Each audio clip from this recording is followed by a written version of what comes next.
அன்பான வணக்கம். இன்னைக்கு நம்ம என்ன பார்க்க போறோம்னா பிரிஞ்சால் ரோஸ்ட். இந்த பெரிய பிரிஞ்சால் இது பண்ண போறோம். இது சில இடத்துல நம்ம ஆபர்ஜின் இல்லைன்னா எக் பிளான்ட்னு சொல்றோம். இதுக்கு வேண்டிய இன்கிரிடியன்ஸ் என்னன்னு பார்க்கலாம். இந்த ஒரு ஃபுல் பிரிஞ்சால் பண்ணுறதுக்கு கொஞ்சம் தந்தூரி பவுடர், கொஞ்சோண்டு கர்ட் எடுத்திருக்கேன், ஒரு 2 ஸ்பூன் ஓரளவுக்கு. ஜிஞ்சர் கார்லிக் இவ்வளோ எடுத்திருக்கேன், இதை அரைச்சிக்கு போடணும். நம்ம கொஞ்சம் சால்ட் எடுத்து ஆயில் ஃப்ரை பண்ணுறது வேணும். கொஞ்சம் லெமன் கடைசியாக ஸ்க்வீஸ் பண்ணிடலாம். ஜிஞ்சர் கார்லிக் நான் இப்போ மிக்சியில் நல்லா அரைச்சி வச்சுருக்கேன். ஒரு பேஸ்ட் ஆட்டம் இது இப்போ யூஸ் பண்ணிக்கலாம். இப்போ ஆபர்ஜின் கட் பண்ண போகிறேன். ஃபஸ்ட்டு எடுத்து போட்டுருங்க.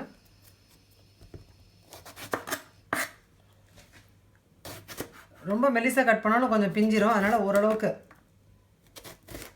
கொஞ்சம் குண்டாக இருக்க மாதிரி இந்த மாதிரி பீசஸ் இந்த சைஸ்க்கு இருந்தால் கரெக்டாக இருக்கும். இந்த மாதிரி சர்க்கிளாக கட் பண்ணிக்கலாம். நார்மலாக கத்திரிக்காய் அவ்வளோவா யாருக்கும் பிடிக்காது. பட் இந்த மாதிரி ரோஸ்ட்டாக பண்ணும்போது ரொம்ப நல்லா டேஸ்ட்டாக இருக்கும். நல்லா சீக்கிரமாகவே காலியாகிடும். அதனால் நிறைய குவான்டிட்டி பண்ண வேண்டியதாக இருக்கும். இப்போ இதுக்கு நம்ம மசாலா தந்தூரி மசாலா இது யூஸ் பண்ண போகிறோம். இது உங்களுக்கு ரெடிமேடாக கிடைக்கும். இதை தான் நான் டப்பாவில் போட்டு வச்சுருக்கேன். இதில் நிறைய வாட்டி இதுக்கு யூஸ் பண்ண போகிற மசாலா தந்தூரி மசாலா. இது இந்த மாதிரி ரெடிமேடாக கிடைக்கும். இதுதான் இந்த டப்பாவில் போட்டு வச்சுருக்கேன்.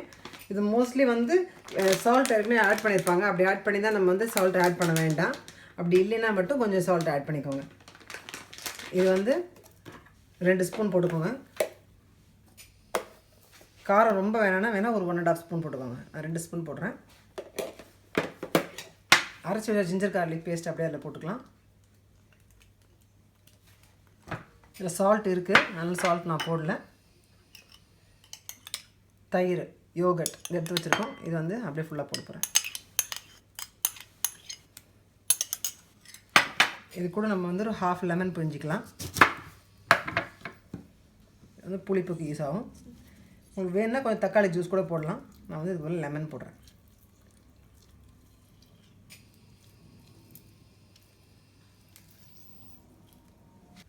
இது கூட கொஞ்சம் ஆயில் மிக்ஸ் பண்ண போகிறோம். நான் ஆலிவ் ஆயில் ஒரு 2 மூடி ஊற்றிக்க போகிறேன்.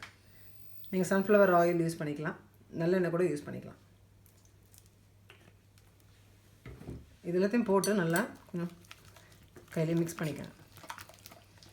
இதில் நம்ம தண்ணி போடல, ஏற்கனவே நம்ம ஆட் பண்ணிக்க தயிர் இது எல்லாமே கொஞ்சம் லிக்விட் ஆகியிருக்கு.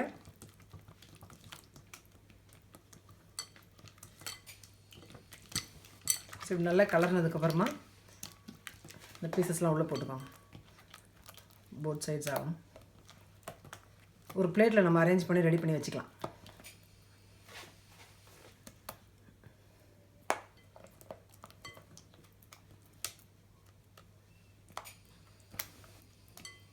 காரம் வேண்டாதவங்க இல்லை பசங்களுக்கு யாராவது போடணுன்னா இப்போ லேசாக டிப் பண்ணால் போதும். எப்படி வேணுமோ நீங்கள் டிப் பண்ணிக்கலாம். ரொம்ப நல்லா மசாலா வேணும், நல்லா டிப் பண்ணிக்கோங்க. இல்லைன்னா கொஞ்சம் எடுத்துருங்க.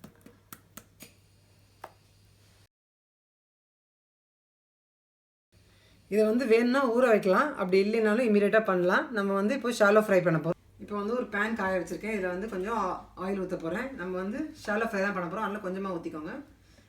எல்லாத்துக்கும் வர மாதிரி ஆயிலை கொஞ்சம் ஸ்ப்ரெட் பண்ணி விட்டுக்கோங்க.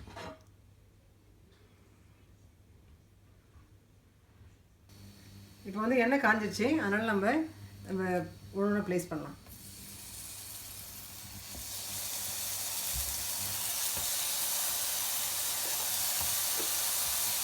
ஒரு பெரிய பீஸை சென்டரில் போடலாம்.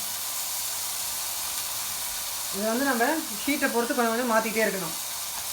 நல்லா ஃப்ரை பண்ணணும் போத் சைட்ஸ்.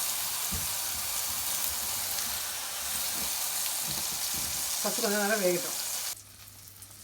இந்த டைமில் மேலே கொஞ்சமாக எண்ணெய் எடுத்து ஊற்றி விடுங்க.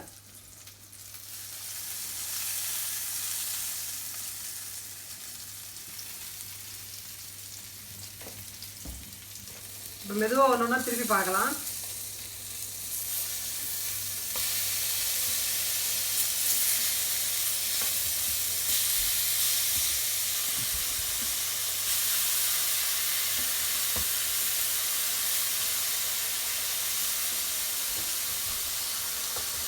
இந்த சைடில் சரியாக ஆகலை, இன்னும் ஆகணும் இந்த மாதிரி.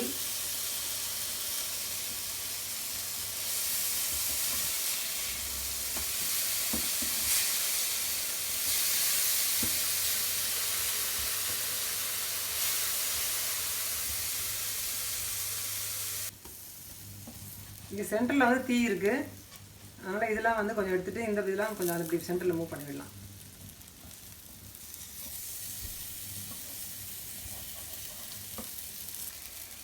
ஆயில் ஏற்கனவே இனஃபாக இருக்குது. ஸோ இந்த ஓரமாக இருக்க ஆயிலெலாம் வந்து சென்டரில் கொண்டு வாங்க, எல்லாத்துலேயும் ஸ்ப்ரெட் பண்ணி விடுங்க.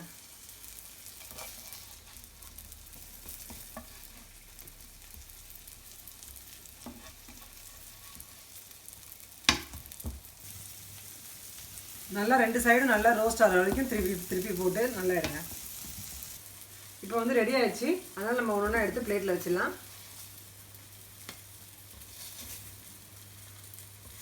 இந்த மாதிரி பிரிஞ்சால் பண்ணும்போது ரொம்ப டேஸ்ட்டாக இருக்கும்.